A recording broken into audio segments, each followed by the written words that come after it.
Eusko ikaskuntza, jakitez.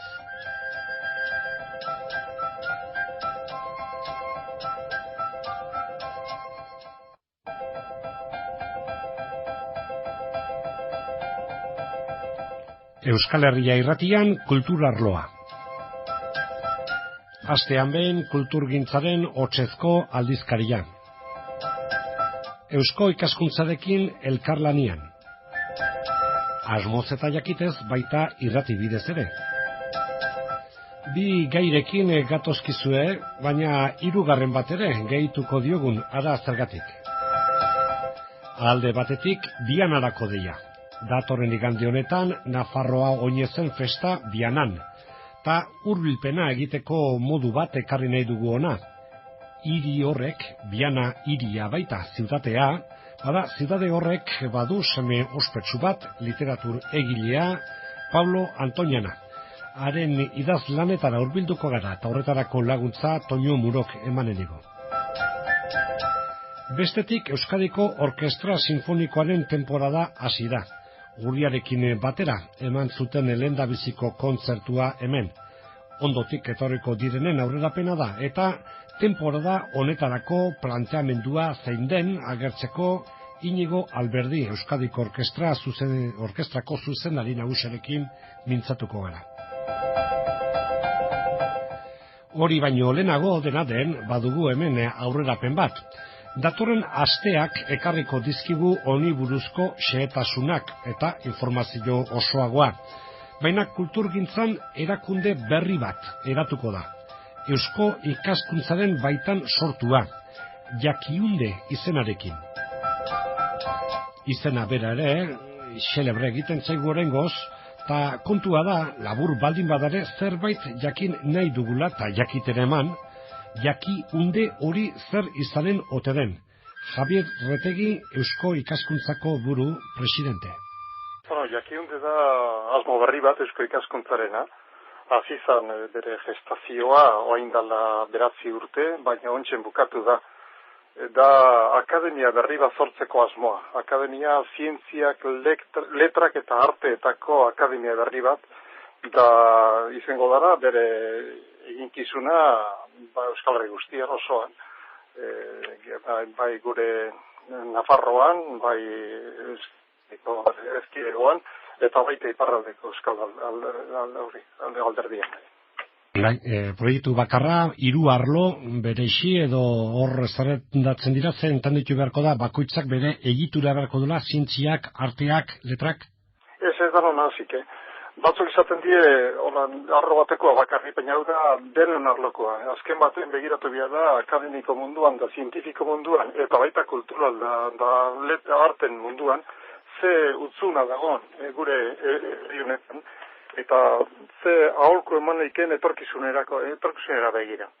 Dartako da, nik uste nahasiak izatea aberazgarria dela. Batzuk izaten die akademi batzuk, gauza batekoa bakarrik, baina hau da nahazia eta gauza askotakoa, da zientzia askotako anitza da, bai. Zen martxa eramanen duen, honek bere prestaketa eta aurkezpenian, aspaldizkotik datorrena, ja heldua dago, ja aurkezteko moduan, plazaratzeko moduan? Bai, guzti, zati, gure asmo izan da, azken batean, olako ekintza bat ez ertene,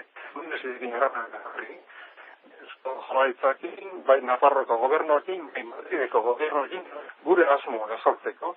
Hore kontorek eta inginuan olako reglamentu sakon bat, lehenengo hasiera baten Eusko ikaskuntzaren barnean kokatuko gana, baina asmoa da beren nortasun juridiko izatea, akademia ezela. Da izango du, olako hasiera bat eta jaioera bat eta urte batzuk Eusko ikaskuntzaren barruan egongo dena, baina gero beren nortasun juridiko hartuko duera akademia ososokoa. Eta hori ja prest dago, da gure datorren astean, 25ean, da gure asmoa hori lehenengo bilera egitea, akademikoak direnekin, eta martxa jartzea, bere martxa hartzeko, datorren astetik aurrera. Jakiunderen lehendabiziko albisteak dira edo, nahi baldin bada, albistearen aurrerapena. Erakunde horren berri plazaratzeko eguna etzi 8, hilaren 25 izanen baita, Beste dato bat gehitu dezakegu Pedro Miguel Etxenik zanen da, akademia berri horretan presidente. Bigarren gaia, Biana da hurbiltzeko arrazoia eta motibua datorren igandian festa bada, euskararen festa, Nafarroa oinez. Mugako hiria da Biana, hiri historikoa. Nafarroak Errioxarekin, hortaz Gaztelarekin, muga egiten baitu hor. Hiri ederra eta beste idazleen sorleku. Bianak emaniko idazleetako bat Pablo Antoñana. Hemen Iruñan bizi da aspaldi honetan, Iruñeko alde zarrian. Antoñana kalidadeko literaturaren sortzaile da, 100 artikuloren idazle, beti inguruari adi dagoen gizon kritikoa. Pablo Antoñanaren idazlanak aztertu eta arakatu ditu Toño Murok. Literatura irakasle da Toño, bere doktoretza tesia Antoñanaren literaturaz egina du. Pablo Antoñana, Bianako autore hau, zergatik interesgarri den, horixe galdetu diogu Toño Muro irakasleari. Nik uste dut osatu duelako bere bizitzaia luze honetan, 10 egun barru edo 15 egun barru bete behar baititu 80 urteak, osatu duelako mundu literario propio bat oso loduta herriarekin eta bertako Biana eta inguruko herriekin eta oso mundu aberatsa alde askotatik. Pequeña kronika, ezagitu izan zen denboran lehendabizikoa, badakigu liburu honek egin batean emantziola hasiera Pamiela editorialari.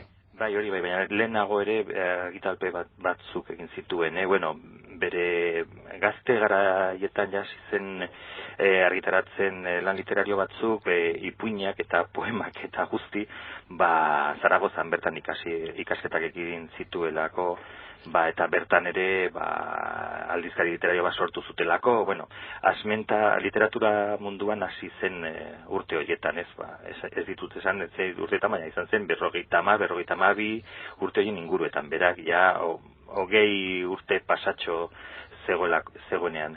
Eta gero, 60. hamarkadan, orduan ja berriro bere zonaldean bueltan zegoen Elbuston eta beste herri txiki batzuetan sekretario lanak egiten zituen bitartean, orduan hasi zen argitaratzen eta 2 novela izan zituen argitaratuak bere 60. hamarkadan, eta horiek izan ziren No estamos solos eta El sumario izeneko novelak, horiek 60. hamarkadetan. Beraz, lehenengoak horiek izan ziren.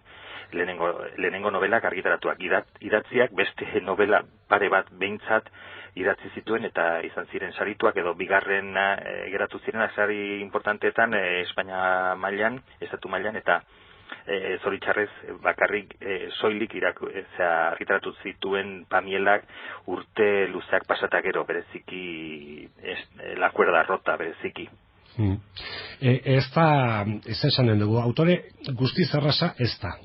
Hori ere esan behar da, eta konzesiorik gabe, eta, ez dut, impenetrable ere ez, baina, nola egin diteke hori, eta gero nola animatu liteke jendea, nondik nola hasi edo, Antoñaren liburutara hurbiltzeko. Nik uste dut, zuk aipatuzun novela, Pequeña kronika hori, Pamiela argitaletxeak hasi zituen bere argitalpenak novela horrekin, novela motza izanik, ja, 70. hamarkadan idatzi zuen, eta argitaratu zuen hasiera batean Donostiako aldizkari literario batean, Kurpil edo Kantil ezakit bizen horiekin ezaguna izan zen aldizkarian. Nik uste Pequeña kronika badela novela oso ongi osatua, borobila, naiz eta ahotsaldetik komplikatua izan, esan nahi dut, bada emakume batek kontatua, baina batzutan emakumearen eta emakume zahar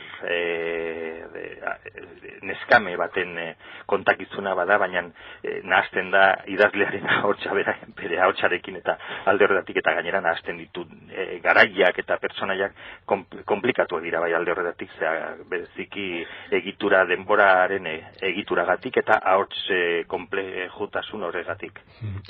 Pablo Antoñanak ez bakarrik liburuak, artikuluak egina ditu, egiten jarraitzen du 100 milaka ere bai, ez dakit, zuri tokatu zitzaizkizula katalogatzia eta zenbatzia tota hoi zenbat diren hori ere ote dakigu. Bueno, zenbat neuk ere ez dakit zenbat izan diren orain arte. Baina, nik bereiztuko nituzke bi artikulu motak adibidez, eta berak ere nik uste bereizten dituela alde batetik, ia ipuin literarioak direnak, edo askotan ipuin literarioak direnak, adibidez Navarra hoi egunkari desagertu hartan argitaratu zituen hasieratik sekzio batean, kronika sin fetxa izeneko sekzio batean, horiek ziren gehienak ipuinak, eta lehen ere Diario de Navarran egin zituen, eta asko ziren Diario de Navarran argitaratutakoak 800 edo olako zero, Las tierras y los hombres epigrafe barruan. Eta gero zutabeak eta kolaborazioak beti badu bere estiloa, bere literatura egiten du nolabait kolaborazio guztietan, ez, baina besteak azken urte hauetan berezik ezagutzen ditugunak badira zutabeak, ez, bai Diario de Noticiasen, bai Garan, eta beste zenbaitetan. Eta horietako batzuk ez zutabeak baizik eta bereziki besteak ipuin literario horiek bilduak daude zenbait liburutan. Pamiela argitaletxeak argitaratu zuen lehenengoa, Botín y Fuego izenekoa, eta beste batzuk. Horietan guztietan munduaz eta gizarteaz duen ikuspegia ere ateratzen du, ez da ginoa labur bildu liteken gutxi gora bera, ez dugu erremediorik, edolako zerbait, ez da liteke?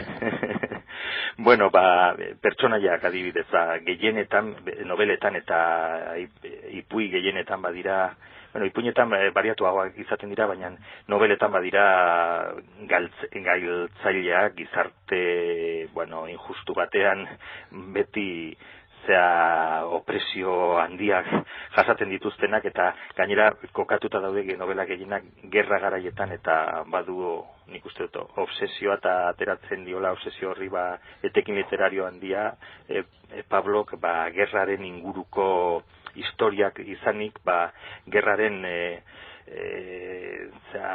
desgraziak edo ez dakit nola azaldu, hori agertzen da iaia novela guztietan. Toño Murerekin hitz egin dugu, Pablo Antoñanaz hitz egin dugu, Bianako datorren igandeko hitz orduaren aitzakiarekin. Iruñera itzulita, eta Euskadiko Orkestra Sinfonikoak hasiak baititu, bere kontzertuak 2007-2008 temporada berri honetan, Iruñan ez aspaldi, hemen izan dira urriaren sarreran, kontzertua orduan eta kontzertua azaroan sartuta berehala. Gero gehiago etorriko dira guztira 12 kontzertu Iruñeko baluarteko aretuan Euskadiko Orkestra Sinfonikoak. Iñaki Alberdi da zuzendari nagusia, eta temporada berri honetarako zer prestatu duten, nolako asmoak dituzten, horixe azaldu digo. Euskadiko Orkestrak 25 urten buruan, orkestra gaztea izaten jarraitzen du, eta oraindik badaude obra asko ez ditugunak egin inoiz. Eta abono denboraldi honetan badago kombinazio hori, ez? Alde batetik obra oso klasikoak, repertorioko obrak hainbat aldiz eskaini ditugunak, eta beste alde batetik baita ere obra berriak edagokoz eskaintzen ditugunak. Baita ere, gustatuko litzaidake abono denboraldi honen ezaugarrien barne aipatzea badaudela hainbat eta hainbat izen berri eta izen gazte interesgarriak eta garrantzitsuak diaren momentu honetan Europan gehien bat, nahiz eta hemen oraindik pixkat ez ezagunak izan. Adibidez, zuzendarien aldetik aipatuko nuke Pablo González, Cristian Jarbi, Andrés Orozco Estrada, Turan Sokiev, badaude izen garrantzitsuak. Bakarlarien aldetik baita ere izen gazteak eta izen nolabait konsagratuak partekatzen dira. Izen konsagratuen artean, Arkadi Bolodoz, adibidez orain lehenengoko abono kontzertua, berarekin eskainiko bai dugu. Jarraitzen, eta ja adinean, adin garrantzitsuekin, Joaquin Atxokarro. Beste aldetikan, biolin munduan adibidez, James Ennis. Pianoan gaztea hau ere, Martin Helmchen. Arpan, Giovanna Reitano. Aipatuko nuke baitaren Nafarroan, Iruñan egon da, noski aipatuko nituzke bi lotura bereziak, ez abono denboraldientan Nafarroakin, ez? Adibidez, 3. abono kontzertuan, azaroan, Francisca Beaumont, bakarlaria, mezzosoprano, izango dugu gurekin elkarlanean. Zuzendaria, Christian Jarre izango da, solista, Franciscarekin batera, solista lanetan, Olatz Seitua, eta Agustin Prunel Frient izango dira. Eta koru bezala, Donostiako Orfeoia. Eta baita ere, Iruñakin bereziki lotuta, Iruñako Orfeoiak edo Orfeon Pamplonesa, eskainiko du gurekin batera, Prokofieven Alexander Nevsky kantata. Musika zinema estetikako da eta musika oso potentea. Guztira, 11 kontzertu izango dira, diseinatuak nolabait gustatzeko, erakargarri izateko, eta hemen Iruñan hain berezia dugun, eta benetan hain maitea dugun publiko horri, entzule horiei, gure honena erakusteko. Horri gehituko dizkiogu, aurreko urtetik datozena, kontzertuen aurreko hitzaldiak, ez beti, batzutan, eta horre, kontzertu aurretik, kontzertu txikiak hori nola da? Bai, kontzertuen aurretik aurten hitzaldietaz aparte, egingo ditugu ganbara kontzertuak. Aurten izango dira kontzertuen aurretiko ekintzaiek 5 izango dira. 3 hitzaldi, eta 2 kontzertu. Kontzertuak ganbarra taldenak izango dira, soka laukote batena eta haize boskote batena, eta pixkat gero entzungo dan kontzertuaren arira etorriko dira, konposagileren aldetikan, nolabait erabateko harremana izango dute. Gure helburua da, hori beti espazio errakargarria izatea, eta beti kontzertuan entzungo denaren aurrekari aproposa izatea. Kultur arloan hemen Euskal Herria Irratian Inigo Alberdirekin ari gara, Euskadiko Orkestraren temporadaz. Zuzendari artistikoaren aldaketa etorriko da aurki Euskadiko Orkestrara, baina horri heldu aurretik nabarmentzeko moduko beste kontzertu bati aipamena. Badago beste kontzertu bat oso berezia, eskaintzen duena kombinazio oso berezi bat. Alde batetik, Mahlerren 5. sinfonia, repertorioko obra, eta kontzertua irekitzeko Ramon Lazkanoren Itaun obra. Itaun obra da kontzertu bat idatzita orkesta eta akordeoi bakarlarientzat. Eta hor benetan kombinazio berezi izango da, ez? 20. mendeko musika, orkesta eta akordeoientzako idatzita. Uste dugu oso erakargarri izango da. Eta honetan hasita Lazkano gaur egungo konpositori jakina, betiko izenak eta horiek agertuko zaizkigu. Eta biden erdian gelditzen ez den, gaurko eguneko musika baina klasikoa Luis de Pablorena, berra da. Bai, Luis de Pabloren obra estreno bat da, guk enkargo egin genion, uzan urtean, 2006 orkestaren 25. urte urrena izaki, uste genuelako fetxa egokia zela, euskal konposagile nagusi bati enkargo egiteko, eta Luis de Pablo aukeratu genuen. Eta Luis de Pablo idatzi du obra bat, hartarako kontzertua da. Baita ere, ez daztu behar, 2006 urte honetan, Nikanor Zabaletaren jaiotzaren lehenengo mende urrena izan dela, eta orduan gauza guzti horiek lotzen, nahi izan dugu baita ere Luis de Pablo idaztea. Luis de Pablo gainera hemen Iruñan egongo da, aurretizko konferentzia horietan, bere obrari buruz hitz egiten. Uste dut ez dela ahazteko zita bat, oso interesgarri izango baita. Martxo, apirilan hor... Zehazki izango da, udabrian, martxoak, apirilak bat. Hemen Iruñan, apirilak bat. Beste gauza asko ere badia hemen esateko, baina zer esana eta dakarren oski zuzendariarena, hemen esaten, Gilbert Vargak, eta kontratua agortu, temporadarekin berarekin agortuko dela, hor ez dakit zer izaten den adiskiden arteko bukaera edo dibortzio tankera ez aldun hartu horrek. Ikusi, dibortzio bat kontratu bat apurtzea da nolabait, eta gure kasuan kontraturik ez apurtu. Kontratua bukatuko da, bukatu behar da egunean, ekainean. Egia da, eukiditugula gure desberdintasunak, beraiek nolabait, beraiek ez kasu hontan, Barga maisuak, maizun luzetzea eta orkestatikan ikusi dugu etapa oso emankorra izan dela, baina etaparen bukaera heldu dela, 10 urten ondorean, eta hor gaude harremana ondo dago, egia da hor esadostasun horrego eukidula baita ere bere zona, beti ere prentxaurrean nolabait eszenifikatzen den esadostasun bat nolabait bidertu egiten da, eta ematen du dena baino gehiago dela, baina guk egiten argi ikusten duguna, eta nire kasuan zuzendari nagusi gisa oso dakar. Valorazio oso positiboa da egindako lanarena, argi dago baita ere, 25 urteren barruan, 10 urteko titularidade bat luzea dela, eta argi dago baita ere, etorkizunera begiratu behar dugula, nolabait orkestraren goranzko bide hori areagotzen joateko eta kontsolidatzen joateko. Eta aurrerako eredua bi zuzendari titular eduki beharrean, zuzendari bakarrean izango da. Inigo Alberdirekin hitz egin dugu Euskadiko Orkestra Sinfonikoaren tenporaldi berriaz. Aurrez Toño Muro izan dugu solaskide, Pablo Antoniana solasgaia, eta hoiek baino lehenago Javier Retegi, Jaki Underen lehendabiziko albisteak hartu ditugu arekin batera, hartu eta baita eman ere. Hemen Eusko Ikaskuntzarekin batera, Euskal Herria irratian egiten dugun kultur arloan.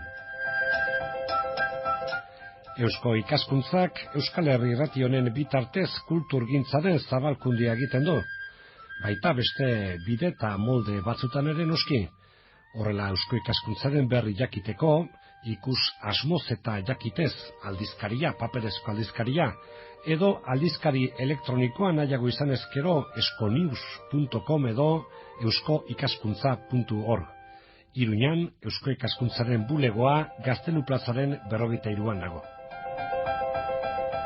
Kultur arloa saio hau Euskal Herria irratiaren web orrian berrentzun dezakezu, euskalherriairratia.com.